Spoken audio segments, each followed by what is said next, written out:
নমস্কার বন্ধুরা, তোমরা দেখছো আমার চ্যানেল বঙ্গললনা, সঙ্গে পল্লবী। তো চলে এলাম আজকে আরেকটা নতুন ব্লগ নিয়ে। আজকে দেখাবো তোমাদের আরেকটা অন্যরকম রেসিপি, যেটা খুবই কম সময়ে এবং খুবই ঘরোয়া উপায়ে, হাতে কম সময় থাকলে এবং খুবই সিম্পল ভাবে মাংস রান্না কিভাবে করতে হবে সেটাই তোমাদের সাথে শেয়ার করব। তো চলো শুরু করা যাক। দেখতেই পাচ্ছ এখানে মাংসটা প্রথমে ম্যারিনেট করে রাখা আছে। মাংসটাতে দেয়া আছে আদা, হলুদ, লঙ্কা, জিরে গুঁড়ো, ধনে গুঁড়ো দিয়ে ম্যারিনেট করে রাখা আছে। তো একদিকে আমি আলুটা ভেজে নেব একটু তেলটা গরম হলে, আর আরেকদিকে আমি মাংসটা কষে নেব। তো তেল গরম হয়ে গেলে তাতে রসুন কুচি দিয়ে দেবো। রসুনটাকে একটু লাল লাল করে ভেজে নেবার পর দিয়ে দেব পেঁয়াজ কুচি। কিছুটা পেঁয়াজ আমি কুচিয়েছিলাম, কিছুটা সেপারে ঘষে নিয়েছিলাম।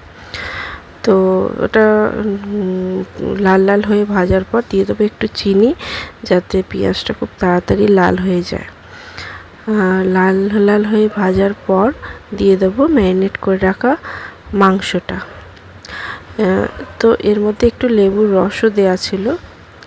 যাই হোক, এটাকে আমরা ভালো করে ঘষে নেব।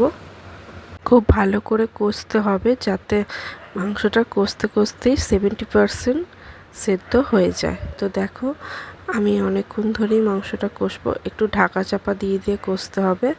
তারপর যখন তেল ছেড়ে দেবে তাতে দিয়ে দিতে হবে টমেটো কুচি। টমেটো কুচিটা দিয়ে একটু নাড়াচাড়া করার পর দিয়ে দেবো নুন, যাতে টমেটোটা তাড়াতাড়ি গলে যায়। তো তারপর সেটাকে তাড়াতাড়ি করে একটু নাড়াচাড়া করে দিয়ে দেবো আমাদের ভেজে রাখা আলু। তো দেখো, এদিকে আমাদের আলুটা ভাজা হয়ে গেছে, ভালোভাবে লাল লাল করে ভেজে নিয়েছি। একদিকে আলু ভাজা হচ্ছে আর একদিকে মাংস কষা হচ্ছে।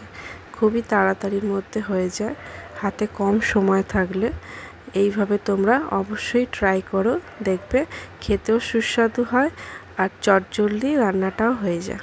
তো দেখো, টমেটোটা গলে গেছে, আমরা ভালো করে কষে নিয়েছি। কষে নেবার পর যখন তেল ছেড়ে দেবে, মাংসটা প্রায় সেদ্ধ হয়ে আসবে, দিয়ে দেবো ভেজে রাখা আলু। আলুটা দিয়েও একটু সামান্য কষিয়ে নিতে হবে। দেখো, ভালো করে কষানো হয়ে গেছে, ভালোভাবে তেলও ছেড়ে দিয়েছে।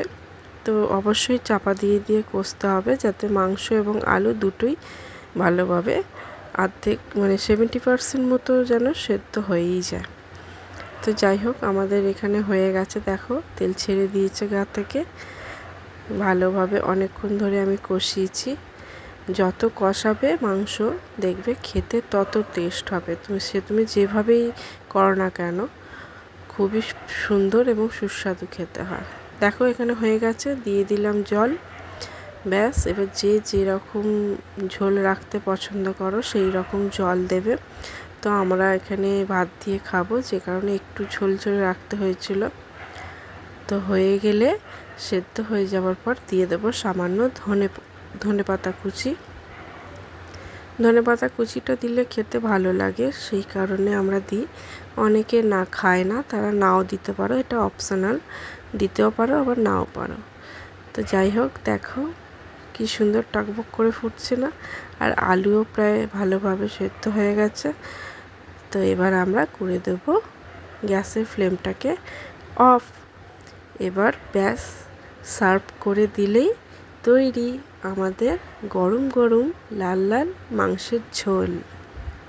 তো কেমন লাগলো অবশ্যই জানিও।